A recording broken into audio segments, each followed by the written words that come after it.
Okay, so there's a question that says, if this block is stuck at this y position, it's not moving up and down in the y position, then how can it move in the x direction? How can it have an x direction acceleration? Well, I'll show you how. If you look at this from the top, what you would see is the x-axis off in this direction, right? But notice that it depends on how you define the x-axis. Does the x-axis rotate with the rod or does it not? But intuitively, here's how it works. Basically, the collar has an acceleration in the x direction, right? Because it has to be accelerated towards the center of curvature. That way its velocity, now remember we're looking at it from the top down, that's way its velocity can change directions. Make sense? So it's not, we're not saying that the collar necessarily has an x direction velocity as much as it has an x direction acceleration, which changes the tangential velocity. Make sense? Now, yeah, depending on how you define the x-axis, maybe it has a velocity in that direction, maybe it doesn't. I would think of it as the x-axis rotating with the rod. So in that case, it would not have any x velocity. If it did, then this distance from the center would decrease. But it can still have an acceleration because that x direction is changing. Does that make sense? All right, so let's see. Let's continue with our solution. And please stop me if you have any questions. I'm glad to answer questions. Okay, we ended up here with the sum of force in y, sum of force in x equations. And now let's see what we can do with them. Well, if you look at the triangle I have set up here, the angle theta is right here. Okay? And that angle relates the magnitude of the normal force to the components of the normal force. So what I could do is substitute for nx and ny, I could substitute n and theta to get rid of nx and ny. In fact, nx, would that be equal to n multiplied by cosine of theta or n multiplied by sine theta? Which one would it be? How many people want to vote for cosine? How many people want to vote for sine? Okay. Cosine people, why? You said y, right? I said x, this direction. I want to change my vote. Change it. Okay, that's fine. All right. Okay, so once again, how many people say sine? How many people say cosine? Good job. Okay. So it is sine. And the reason it's sine is because the side we're interested in is opposite of the angle. Okay? So cosine doesn't always go with x. So anyway, in y, if we wanted to calculate the magnitude or relate the y component to the hypotenuse, the normal force, then on this side we'll have to use cosine of theta. Okay? So basically we can make the substitutions then that ny is just n cos theta and n x. Let me replace the whole term. This will be negative n sine theta. So I'm just getting rid of the whole thing. Okay? And all that does is that gets theta into these two equations because that's one of the things I need to find. I need to find in fact, that's the only thing I need to find is that angle. Now we already noted that the acceleration in the y direction is equal to 0, right? Because the collar is not moving up and down in the y direction. What about the acceleration in the x direction? How would we calculate the magnitude of that acceleration? Any ideas? Well, if you were to look at this from the top down, what you would see is basically just a circular path that the collar is moving on, right?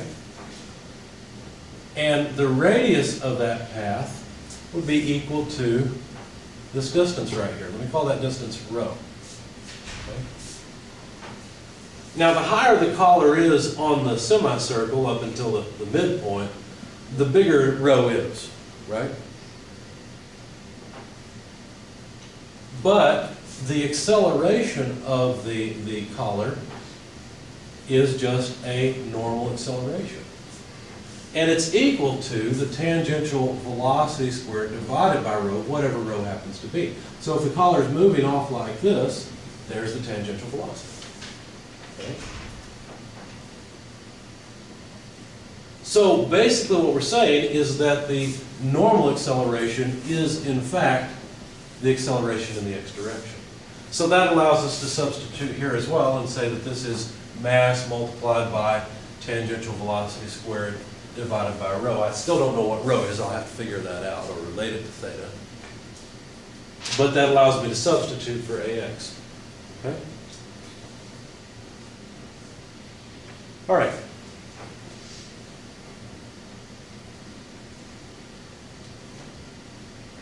So let's see, what do we have? We have, oh,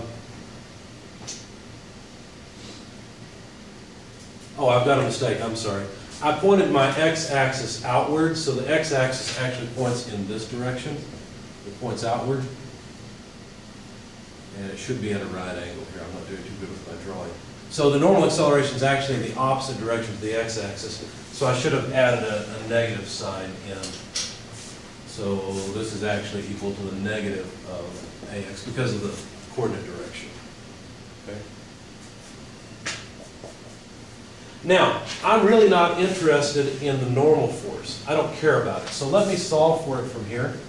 So the normal force then is equal to mg over cosine theta. And then let me plug it in here. So plugging this in right down here, we'd have mg over cosine theta times sine theta equals m vt squared over rho, where what I've done is I've canceled the two negative signs.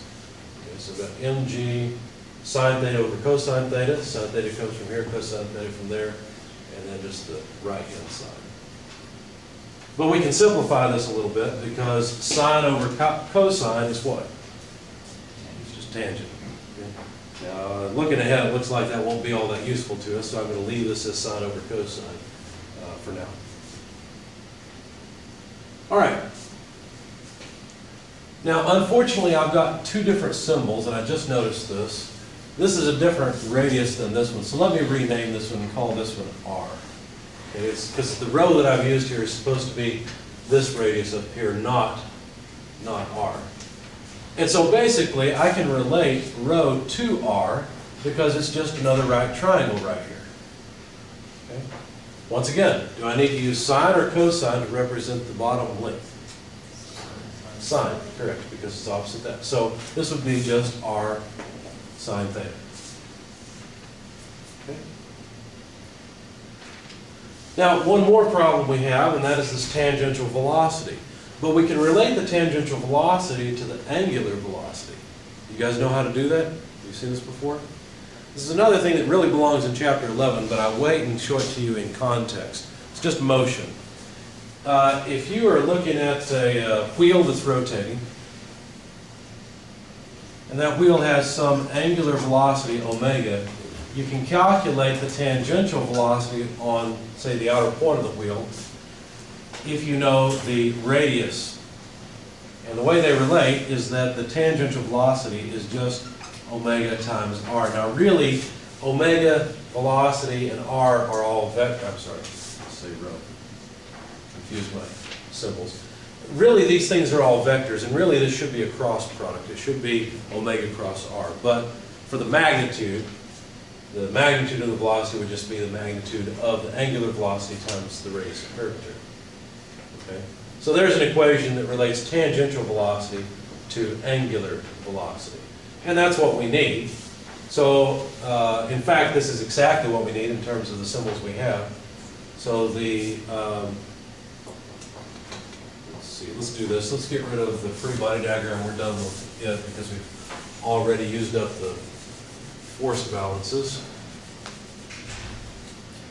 And so let's plug in this newfound knowledge. Let's get rid of rho and let's get rid of VT.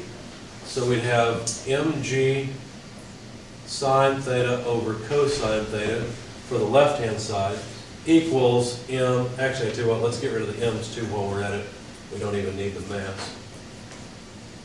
So we need VT squared, but VT is going to be omega rho.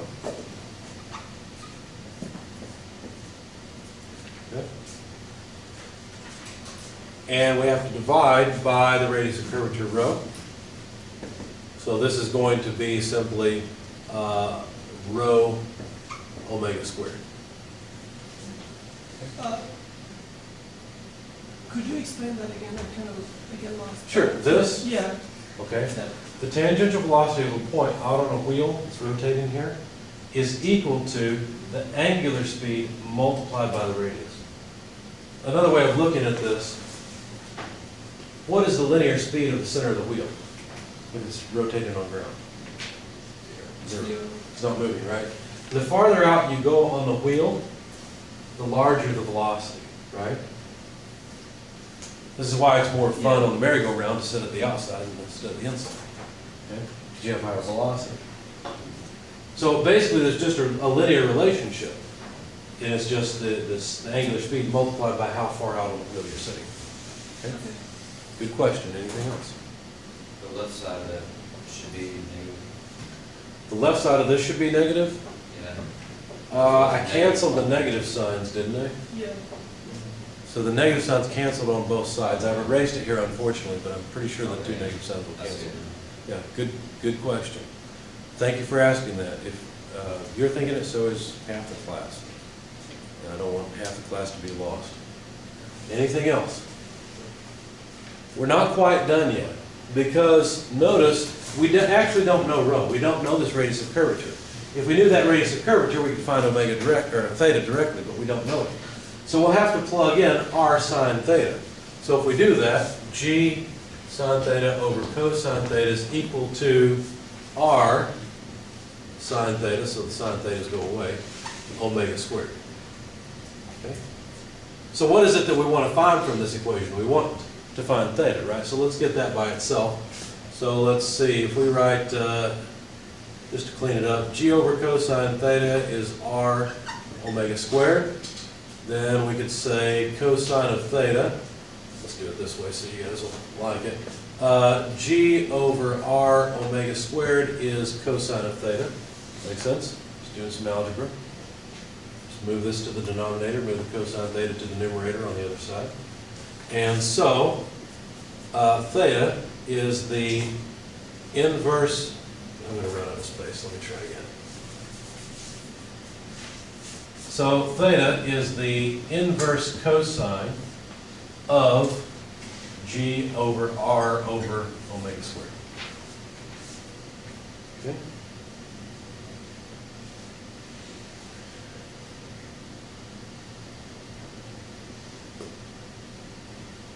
Now, I wonder if I've done something wrong, because I think the solution that I have may be wrong. I may have worked it out incorrectly. Let me think for just a moment. Yeah, I think the solution I worked out is incorrect, because I ended up with the sine theta times cosine theta, but I don't think that's right. I'll have to go and verify it. But anyway, so I'm going to need some calculator help here. So we need the inverse cosine of g, which is 9.81 meters per second squared, divided by r, which is 1/2 meter, divided by omega squared, which is 7.5 radians per second. 7.5 radians per second quantity squared. Okay, so somebody plug this into your calculator and give me the argument first, and then take the inverse cosine, if you would. So 9.81 divided by 1/2 divided by 7.5 squared. How much? The argument will come out to be dimensionless, which is a good thing. Radians go away for free. We got 0.348. That's the argument here? Yeah, Point- 0.349. 0.349? Okay, so if all this is 0.349, we need to take the inverse cosine of that, but be careful. What are the units of this 0.349? They're not degrees, are they? Because look, they're dimensionless. The meters disappeared, the second squared disappeared, radians just disappeared for free. Or you could look at this as saying that essentially the units of this are radians. So now you have to make sure your calculator's set in radians and not degrees. So check what your calculator set in before you take the inverse cosine of the 0.349. That's How much? when I had in degrees, I got, and radians, I got 1.214. 1.214 degrees?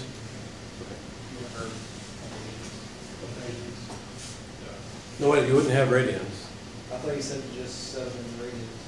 Oh, wait a second. I'm not thinking right, I'm sorry. I'm thinking of taking the cosine of an angle, and the angle should be in radians or degrees. Actually, it won't matter. When you take the inverse cosine of this, if your calculator set in degrees, you'll get degrees. If it's radians, you'll get radians. I'm sorry, my fault. So let's try again. Now give me the answer in degrees then, how's that? 69.6, thanks. Okay, so this angle then, theta, finally is 69.6 degrees. Now, in the solution that I've got, I came up with 22.118 degrees. Jot that down just to make sure, because I also got 0.349 here. And so I'm a little bit confused. Oh, I know how, because I had sine cosine sine of theta times cosine theta. And so I solved for theta numerically, essentially. I don't think I messed up. I think that the signs have in fact crossed off. Where I went wrong is I plugged in r sine theta here. And so I still had a sine theta left over, but I don't think that's right. I'll have to think about it and make sure, but this should be correct. So to calculate that, you change your calculator to radian? It doesn't matter. It doesn't matter? I was wrong, I'm sorry. I wasn't thinking right. I was thinking of taking the cosine of an angle. Okay. So, my fault. Anything else? Confused yet? I think Yeah. I'm making chapter 12 harder than it should be. Is this supposed to be the hardest chapter? 12 is the hardest chapter in particle kinematics, in my opinion. Once we get into rigid bodies, it's not the hardest concept. So okay, but it's not, once you get used to it, it's really not all that bad. But using sum of forces equals mass times acceleration can be a big pain. Mainly because if the acceleration is not constant, then it's very difficult to use. Basically what you have at that point is a second order differential equation. And that's not something I expect you guys to solve. So other methods of solving problems are very convenient. For example, chapter 13, the energy equation, is very handy in solving problems. Also, impulse momentum is a great way of looking at these problems too. It makes your life a lot easier. But we'll see those soon. Okay? So free body diagram over there, like dt equal that, like w times. Okay, this is not a free body diagram. This is just studying motion. Oh, okay. Free body diagrams show forces. Okay. But yeah, but what about this? Like where's the feature come from? Where does this? Yeah. This is what you would see if you look down on top of it. I've really got the same thing two different places. Okay. Okay? And I should have, really this wasn't intended to be that, but it's analogous, it's the same thing. This was just trying to relate tangential velocities to angular speeds.